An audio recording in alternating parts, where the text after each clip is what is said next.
책으로 만나는 가을개벽 문화 김영현입니다. 일제강점기 대한 독립과 민족의식 선양에 앞장선 민족종교. 그중에서도 증산 상제님을 신앙한 보천교는 부천개벽과 지상 성경의 도래를 전하며 대한의 백성들에게 꿈과 희망을 심어주었는데요. 오늘 이 시간엔 잃어버린 역사 보천교를 통해 보천교의 참 역사와 진면목을 알아보는 시간 가지겠습니다.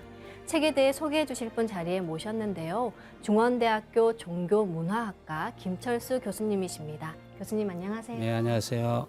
교수님께서는 일본의 고대 역사와 한민족의 관계, 그리고 우리나라의 민족 종교 등에 대해서 연구해 오신 것으로 알고 있는데 이런 분야에 관심을 가지게 된 계기가 있으실까요? 예, 사실 그 많은 사람들이 그런 질문을 참 많이 해요. 어떻게 일본 고대사하고 이 보천교가 연결이 되는가?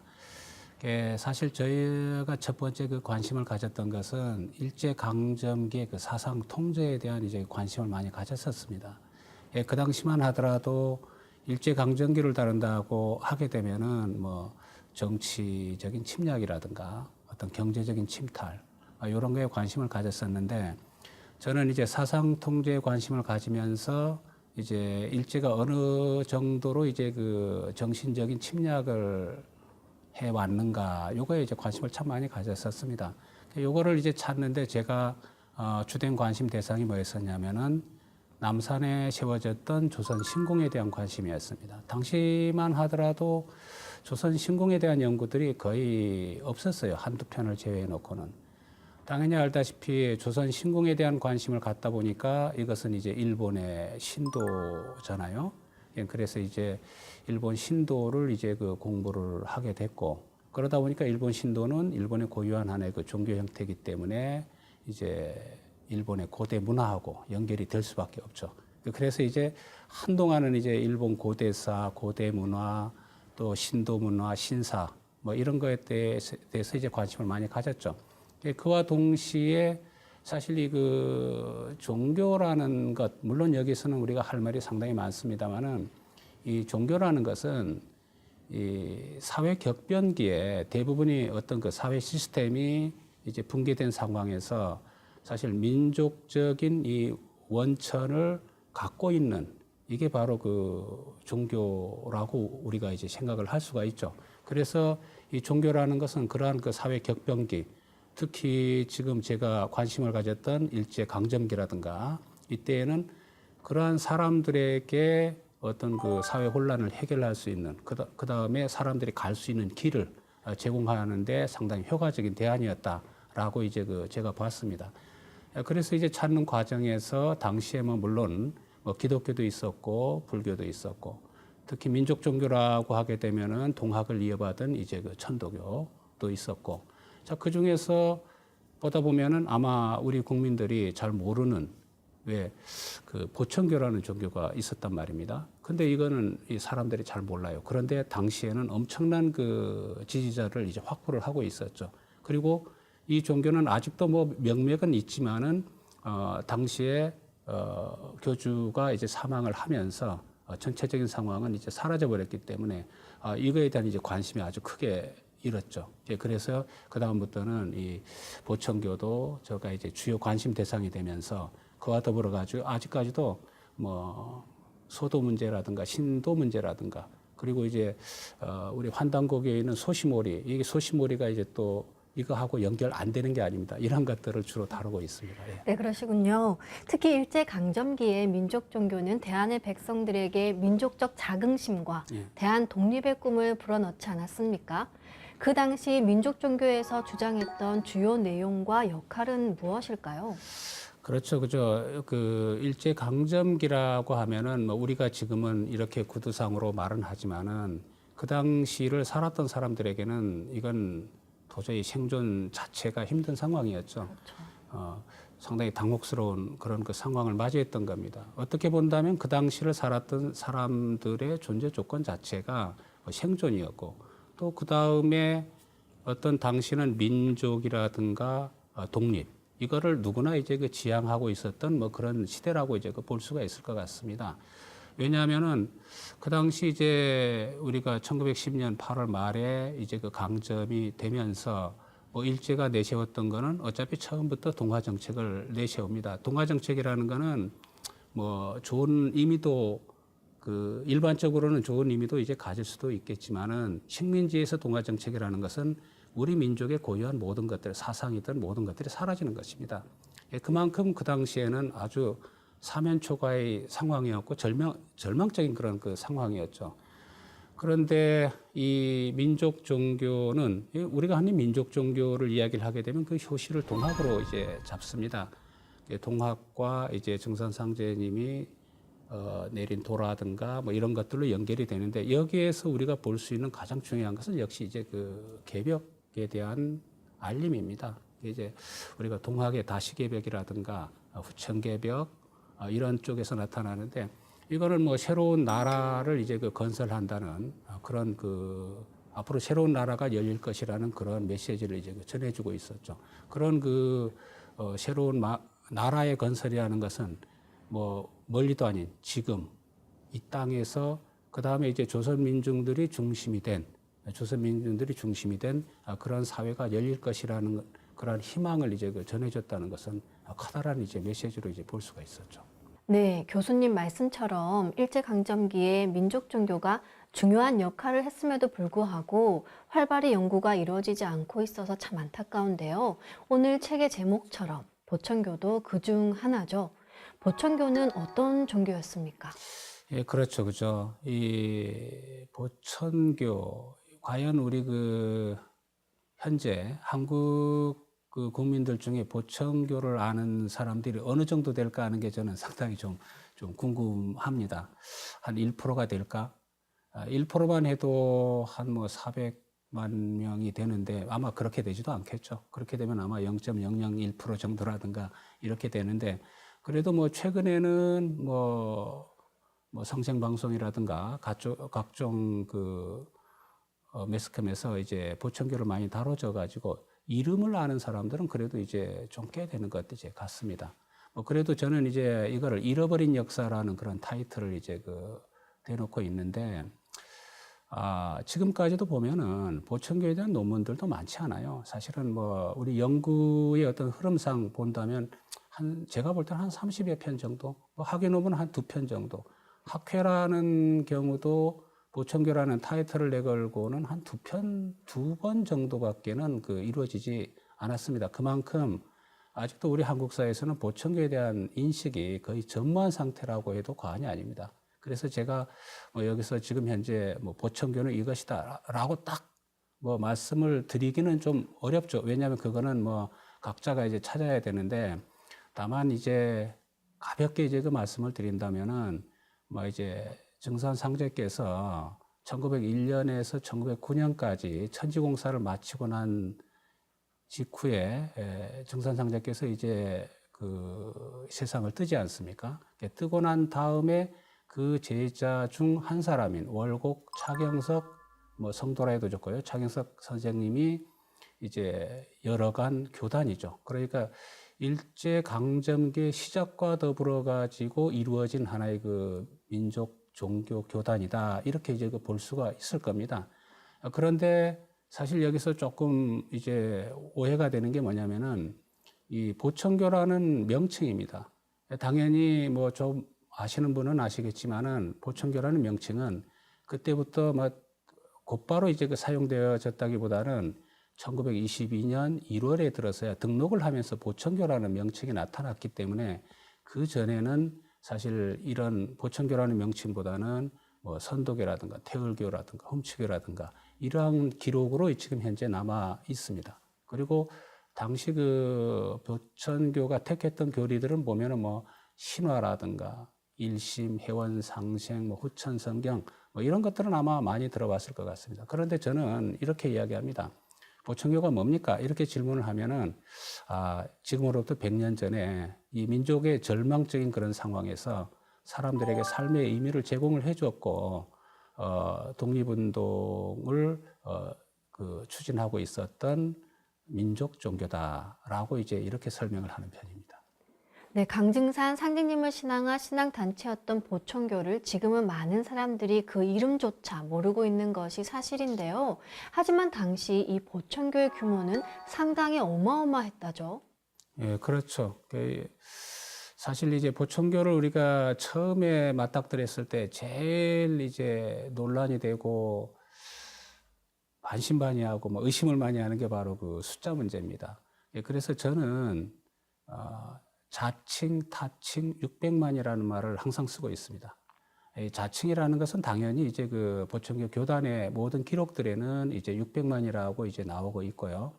그다음에 타칭이라는 건 뭐냐면은 사실 당시에 그 식민 권력의 보고서들, 뭐 고등경찰 요사라든가 보천교 일반이라든가 이런 그 식민 권력의 보고서에서 사실은 600만이라고 그 이야기를 해주고 있습니다. 그러면 이제 이 600만을 갖고 어떻게 이제 볼 것이냐에 대해 가지고 사실 제가 볼 때 어떤 사람들은 자꾸 이게 이제 상징적인 숫자로 우리가 봐야 되지 않느냐라는 이야기를 좀 많이 합니다. 근데 저는 사실은 조금 그거하고는 견해가 좀 다른 입장입니다.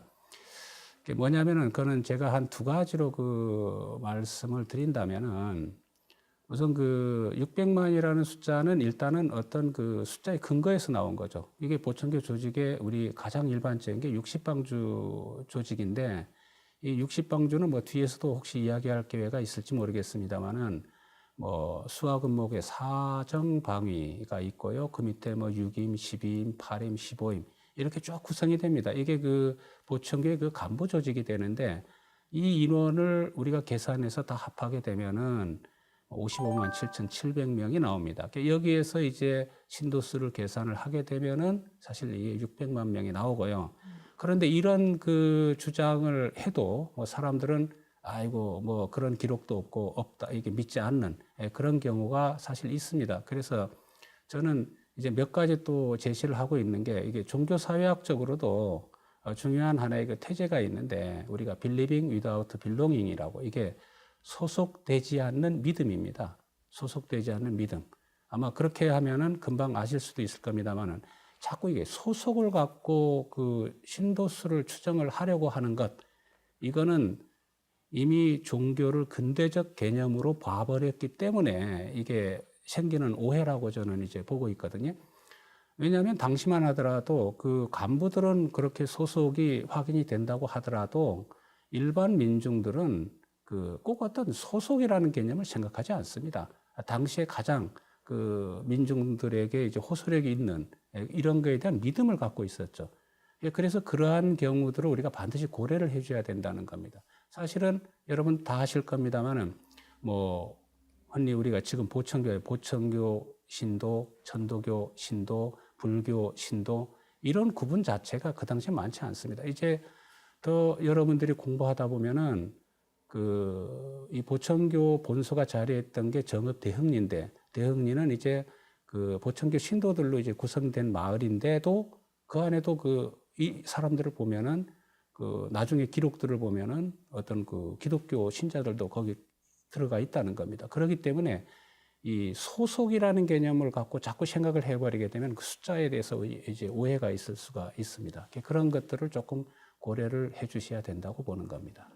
당시 인구가 2천만 명이었으니까 그 600만 이상이 신앙을 했다면 가족까지 환산했을 때 거의 전 인구의 절반 정도가 보천교를 신앙했다고 해도 과언이 아닐 것 같은데요. 이런 조직력을 바탕으로 보천교에서 새로운 국가를 선포하고 궁궐도 짓지 않았습니까? 예, 맞습니다. 예. 그 당시에 우리 그 조선의 인구가 한 1,800만에서 2천만으로 이제 그 잡는다면 우리가 그 연구자들 사이에서는 3명 중 1명이 그 보천교를 신앙했다 이렇게 지금 이야기를 하고 있습니다. 근데 아까 말씀하신 대로 가족까지 만약에 합한다면은 인구의 어떤 그 절반 정도가 뭐 신앙을 했다 해도 뭐 과언이 아닌 것 같습니다. 그리고 이제 이러한 그 보천교가 제시했던 그 새로운 나라, 새로운 나라는 보통 우리가 국호왈시라고 해가지고 아니면 대시라고 해가지고 시국 건설이라고 우리가 흔히 하고 있습니다. 이것은 민족 종교가 하나의 그 개벽 사상을 이야기를 했고 사실 뭐 꼭 그거하고 연결이 되진 않을 수도 있습니다만은 1897년에 고종 황제가 우리가 원구단에서 이제 고천제를 하면서 국호를 이제 정하지 않습니까? 그때 이제 대한이라고 이제 했지 않습니까? 그게 한이죠. 한국이 이제 뭐 한국을 선포를 이제 했던 거죠. 물론 그 한국은 당시 이제 그 일본의 여러 가지 어떤 그 침략으로 인해 가지고 이루어지지 못했습니다. 그런데 이제 일제 강점기에 이 보천교가 제시했던 새로운 나라, 이 시국을 이제 그 제시를 했는데 이 큰 시, 이 시는 결국은 이제는 이 새로운 나라 건설의 때가 되었음을 이제 그 선포했던 거죠. 그런 의미에서는 이제 조선조 시대부터 계속 그 우리가 되어왔던 그 개벽 사상이 이제 연결이 이제 여기서 나타났다라고 우리가 이제 볼 수가 있습니다. 그런데 또 독특한 건 뭐냐면은 그런 이게 나라의 국호만 제시했던 것이 아니고 그 터전을 이제 그 마련했다는 거죠. 이게 이제 우리가 뭐 아까 궁궐이라고 해도 좋고요. 아니면은 뭐 성전이라고 해도 좋습니다. 이게 1924년의 그 기록들을 보면은 보충교가 상당히 이제 그 고민을 그 당시에 이제 그 하게 됩니다. 예, 그러한 그 고민 중에서 나타났던 하나의 그 방책 중에 하나가 뭐냐면은 바로 그 24년에 그 성전을 이제 그 건립하는 거였습니다. 이것은 우리가 흔히 그 정읍 대흥리에 한 2만여 평의 부지를 그 확보를 해가지고 한 100만 원 정도, 이 100만 원이면 엄청난 돈입니다. 우리가 흔히 당시에 서울에 천도교당 그 건물 하나만이 아니고 그 일대를 그 축조하는데도 한 27만 원이 들었다 합니다. 그걸 본다면은 정읍 대응에 100만 원이 들어갔다는 것은 아마 지금 상상도 할 수 없는 그런 그 액수입니다. 이런 100만 원을 들여가지고 40여 개 건물을 이제 지었단 말입니다. 거기 가 보시면 다 아시겠지만 뭐 서울의 어떤 그 왕성하고 똑같은 그런 그 모습을 이거 띠고 있지 않습니까? 그 와중에는 뭐 11정과 같은 큰 이제 그 진짜 보기 드문 그런 건물도 있고요. 뭐 다 아시다시피 그 뭐 11정 건물 뭐 증축할 때는 거기에다가 이제 그 황화라고 하는데 우리가 황색기와를 올리다가 이제 당시는 아무래도 일제 강점기 때였으니까 일본으로부터 한 소리 듣죠. 이제 그래서 이제 황화를 못 올리고 이제 청화를 올리게 돼요. 청색 이제 기와를 올리게 됐다든가 아니면은 우리가 국화 모양의 이제 건물 지붕 끝 수막세라나요? 여기에 이제 끝에 보면은 그 국화 모양을 이제 했다가 이 국화 모양도 일본 황실의 모양이기 때문에 이것도 이제 지적을 받아가지고 이것도 다 떼내가지고 그 뭐 덧칠을 하는 뭐 그런 모습도 이제 그 많이 보여주죠. 그만큼 당시 그 새로운 나라 건설은 상당히 이 보천교에서는 중요한 하나의 그 내용을 가졌다고 이제 볼 수가 있습니다. 꿈이 사라진 암울한 시기에 보천교의 사상과 가르침이 민중들에게 새로운 희망이 됐을 것 같은데요. 하지만 당시 보천교 외에도 다양한 민족 종교가 있었던 것으로 알고 있는데 유독 보천교의 신도가 그렇게 기하급수적으로 늘어난 이유가 있을까요? 예, 그렇죠. 그걸 우리가 이제 좀 관심 있게 보셔야 되는 게 당시의 그 종교 지형을 본다면은 아까 앞에서 언뜻 이야기했습니다만은 기독교, 불교, 뭐 천도교, 대종교 뭐 이렇게 있습니다. 보천교를 제외한다면. 근데 뭐 기독교, 불교는 뭐 자기 나름대로 일단 가고 있었고 사실 이 그 대종교는 또 우리가 1909년에 우리가 중광이라고 하죠. 그죠? 예, 이제 만들어졌지만 일제 강점과 더불어 가지고 이제 여기 도저히 그 이쪽에서는 어떻게 운동을 할 수가 없다, 독립운동 할 수 없다 해서 만주로 나가버립니다. 그렇게 본다면 천도교가 있는 거죠. 근데 천도교는 다 아시다시피 3.1운동으로 큰 타격을 받습니다. 예, 받고 난 다음에 3.1운동 이후에는 약간 이제 세력이 이제 위축이 되고 있었죠. 그리고 이제 이 와중에 이 보천교입니다. 보천교는 사실은 뭐 이름은 갖고 있지 않았지만은 앞서 이야기한 여러 가지 어떤 그런 요인들로 인해 가지고 이 교세를 이제 넓혀 나가고 있었죠. 그래서 이제 3.1운동 이후가 되게 되면은 이 새로운 나라 건설이라든가 이러한 것들은 당시 그 길을 잃었던 민중들에게 상당히 큰 희망을 줍니다. 의지할 곳을 이제 만들어 준 것이라고 해도 뭐 맞고요. 그 다음에 또 계속 이제 조선조부터 꿈꿔왔던 이 어떤 개벽에 대한 어떤 그런 희망이 열리는구나라고 이제 사람들에게 어떤 그런 것들을 이제 알려주고 있었죠. 따라서 이제 민중들이 의지할 곳이라든가 또 이곳은 이제 보천교라는 이쪽밖에는 크게 없었던 거로 이제 볼 수가 있습니다. 그러다 보면은 이제 3.1운동 이후가 들어서면서는 이 보천교의 그 신도들이 엄청나게 이제 몰려드는 그런 상황이 됐다고 볼 수 있습니다. 네, 그와 더불어 1918년에 스페인 독감이 전 세계에 퍼져나갈 때 이것이 우리나라에도 들어와서 14만 명 이상의 백성이 죽었다고 하는데요. 그때 수많은 사람들이 태울주를 읽어서 치유의 은혜를 입은 것도 보천교 성장의 분기점이 됐다고 들었거든요. 예, 예, 맞습니다. 우리가 이제 세계사적인 흐름하고 이제 연결을 시켜가지고 이해를 한다면 1914년에 이제 1차 세계대전이 일어나고 이게 결국 끝마금이 되는 게 18년에 이제 스페인 독감이 전 세계를 창궐을 하게 됩니다. 그러한 스페인 독감은 이제 뭐 일본이라든가 당시 이제 조선이라든가 중국 대륙까지 이제 휩쓸고 있었죠.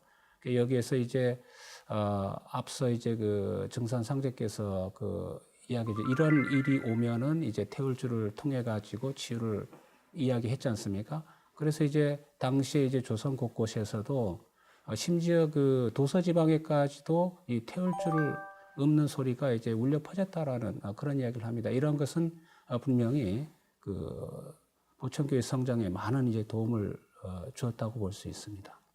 지금까지 잃어버린 역사 보천교에 대해서 말씀 나눠봤는데요. 후천 가을 개벽으로 열리는 후천 성경의 도래를 외친 보천교가 꿈을 이룬 대한의 백성들에게 새로운 희망을 심어주었다는 것을 알 수 있었습니다. 다음 시간에는 일제강점기 보천교의 독립운동사에 대해서 알아보겠습니다. 교수님 감사합니다. 네, 고맙습니다.